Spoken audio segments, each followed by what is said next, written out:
प्राथमिक मराठी शाळा खानापूर नवी। आज पाहणार आहोत ध्वनी इयत्ता 6वी विषय विज्ञान। हे ध्वनी म्हणजे काय? काही ध्वनी खूप मोठे असल्याने ते सहज ऐकू येतात, तर काही ध्वनी खूप लहान असल्याने ते लक्ष दिल्याशिवाय ऐकू येत नाही। काही ध्वनी आपल्याला आवडतात तर काही ध्वनीचा आपल्याला त्रास होतो। आवाजाला शास्त्रीय भाषेत ध्वनी म्हणतात। ध्वनी निर्माण करणाऱ्या वस्तू। ध्वनी निर्माण करणाऱ्या वस्तूचे म्हणजे स्पीकरचा पडदा, रबर बँड, तबल्याचा पडदा यांची ठराविक पद्धतीने हालचाल होत असते। म्हणजे ज्या वस्तूमध्ये एक प्रकारची गती असते, जलद गतीने आंदोलन होत असते, म्हणजे वस्तूचे कंपन होत असते। ध्वनी निर्माण होण्यासाठी कशाची आवश्यकता असते? ध्वनी निर्माण होण्यासाठी एखाद्या वस्तूचे कंपन होणे गरजेचे असते। वस्तूचे कंपन होत असते तोपर्यंत आपल्याला ध्वनीही ऐकू येतो। कंपन थांबले की ध्वनीही बंद होतो। ज्या वस्तूमुळे ध्वनी निर्माण होतो तिला ध्वनी स्रोत असे म्हणतात। ध्वनी नाद, आवाजाची निर्मिती, प्रसारण आणि त्यांचे परिणाम याबद्दलचे विज्ञान म्हणजे ध्वनिशास्त्र। ध्वनीची तीव्रता डेसिबल डीबी मध्ये मोजतात। आपल्या घशातील स्वरयंत्रातील ध्वनितंतूंच्या कापण्यामुळे ध्वनी निर्माण होतो। ध्वनी कसा ऐकू येतो?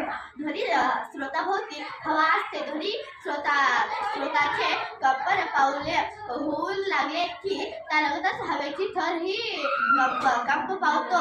ध्वनी स्रोतापासून सर्व दिशांनी ध्वनीच्या कंपनाचे लाट पसरत जाते। या लाटेलाच ध्वनी लहर म्हणतात।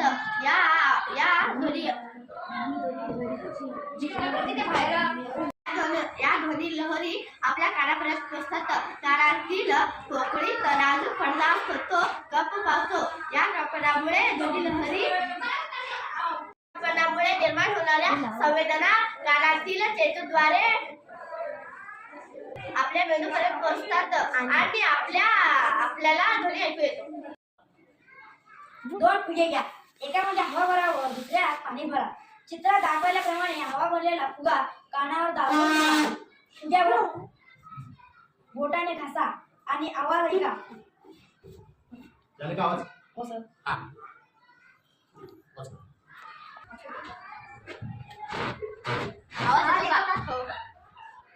आवाज येतो का? नाही। ओके। कोणत्या फुग्यामधून आवाज अधिक स्पष्ट ऐकू आला?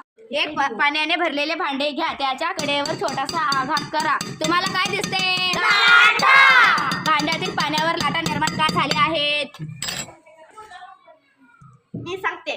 ध्वनी स्रोतापासून हवा असते। ध्वनी स्रोताचे कंपन होऊ लागले की त्यालगतच हवेची थर ही कंपन पावतो। पासून सर्व दिशांना ध्वनीच्या कंपनाची लाट पसरत जाते। या लाटेलाच ध्वनी लहर असे म्हणतात।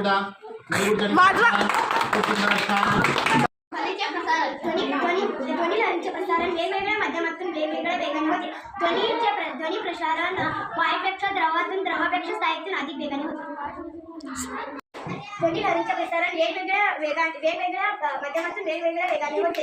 ध्वनी प्रसारण वायूपेक्षा द्रवापेक्षा स्थायीतून अधिक वेगाने होते। ध्वनी स्रोतापासून ध्वनी लहरी सर्व बाजूंना पसरणे म्हणजे ध्वनी प्रसारण होय। ध्वनी स्रोताभोवती असणाऱ्या ज्या पदार्थातून ध्वनी लहरीत पसरतात त्यांना ध्वनी म्हणतात।